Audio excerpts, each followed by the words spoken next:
France, protégez-nous, hein.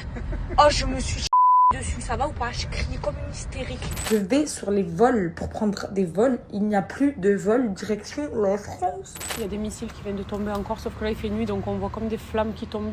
Des influenceurs français installés à Dubaï sont bloqués aux Émirats Arabes Unis depuis le début de la guerre contre l'Iran. Certains d'entre eux ont exprimé leur souhait d'un rapatriement vers la France, mais ne peuvent pas rentrer à cause de la fermeture de l'espace aérien et des restrictions de déplacement, on explique. Le 28 février, les États-Unis et Israël ont attaqué l'Iran. Pour sa riposte, la République islamique a envoyé des missiles contre 27 bases américaines dans la région, notamment aux Émirats Arabes Unis. Selon les autorités du pays, l'Iran a lancé 152 missiles balistiques et 506 drones sur le territoire émirien, la majorité ayant été interceptés par les systèmes de défense aérienne. Une partie d'un terminal de l'aéroport international de Dubaï a subi des dommages mineurs et 4 personnes ont été blessées d'après le bureau des médias de l'Émirat. Et dans le quartier de Palm Jumeirah, des débris ont déclenché un incendie autour d'un hôtel, faisant 4 blessés selon les autorités locales. C'est dans ce contexte que des vidéos d'influenceurs français vivant à Dubaï, évoquant leur situation sur place,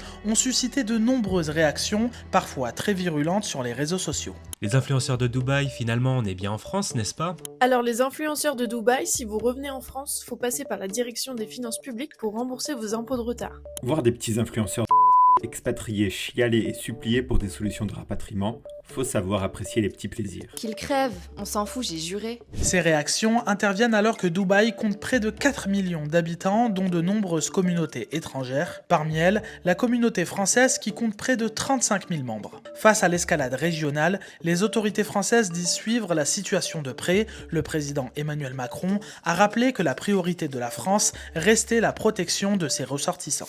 Les frappes que mènent depuis hier matin les États-Unis et Israël contre l'Iran ont conduit à une escalade régionale sans précédent.